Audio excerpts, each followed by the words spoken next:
Halo semua, kembali di mata kuliah Biostatistik dan Epidemiologi. Bersama saya Ibu Eka, kita akan diskusi topik sesi ini yaitu GLM-RM. Tujuan pembelajaran ini adalah mengaplikasikan analisis multivariat GLM-RM. GLM-RM atau Generalized Linear Model Repeated Measures adalah analisis yang digunakan dalam situasi di mana pengukuran dilakukan berulang kali pada subjek yang sama. Uji GLM-RM bertujuan untuk mengetahui apakah ada perbedaan yang signifikan pada pasangan data yang diukur berulang-ulang. Hal ini karena pada uji T untuk data berpasangan atau per t-test, pengujian dapat dilakukan pada lebih dari 2 pasangan data. Meskipun pada uji T ini hanya ada 2 data, yaitu sebelum dan sesudah. Analisis data melibatkan variabel dependen yang bersifat numerik atau kontinu, serta variabel independen yang bersifat kategorik atau numerik atau kontinu. Variabel independen kategori disebut faktor dan variabel independen kontinu disebut kovariat.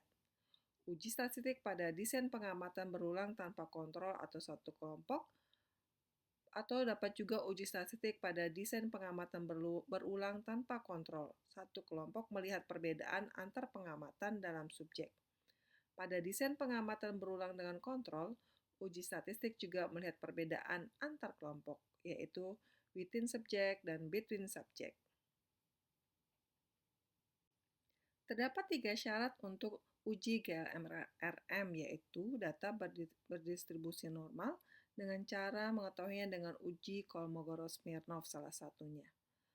Data atau varians covariance homogen, pola interkorelasi atau kesamaan variasi di antara subjek variabel dalam kelompok di setiap tingkat. Cara untuk mengetahuinya adalah dengan melihat nilai statistik box M-Levin test. Signifikansinya harus lebih besar dari alfa karena asumsi varians atau covariance-nya homogen. Yang ketiga, sphericity atau simetri. Hasil tes pada satu subjek tidak berpengaruh pada tes berikutnya pada subjek yang sama. Teori ini berasal dari 2 asumsi, yaitu variabel pengukuran dan korelasi antar pengukuran. Pada analisis tindakan berulang, asumsi sphericity adalah yang paling penting. Cara untuk mengetahuinya adalah dengan melihat nilai tes sphericity Moseley. Nilai harus signifikansinya lebih besar dari alfa agar asumsi sphericity-nya terpenuhi. Langkah pertama saat melakukan analisis GLM-RM adalah memastikan data berdistribusi normal. Pada sesi ini akan dilakukan analisis Kolmogorov-Smirnov untuk uji normalitas data. Langkah awal adalah analyze, non-parametric test, dan pilih one sample. Setelah dialog box terbuka, pada objektif pilih Customize Analysis.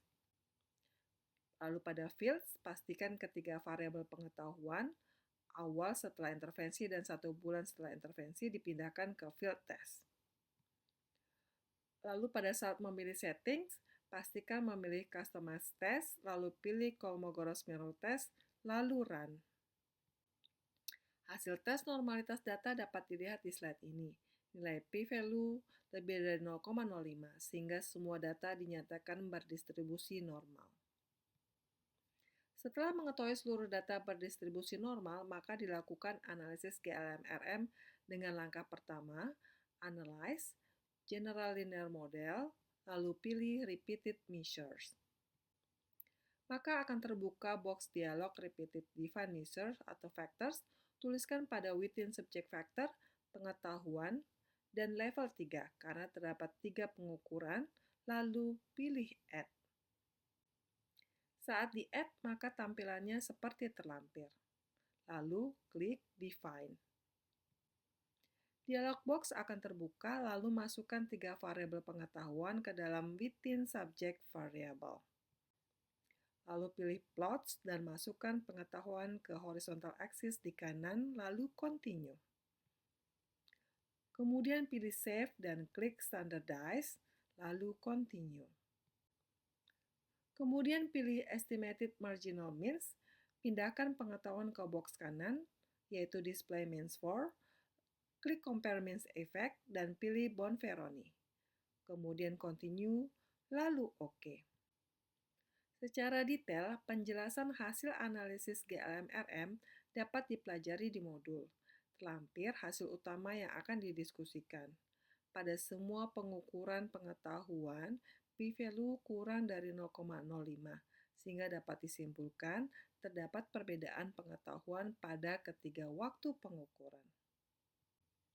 Jika ingin belajar lebih lagi tentang GLMRM dengan multivariate repeated measure, silakan baca e-book oleh Fausia tahun 2020 yang terlampir dalam referensi. Terlampir adalah referensi pembelajaran sesi ini. Selamat belajar!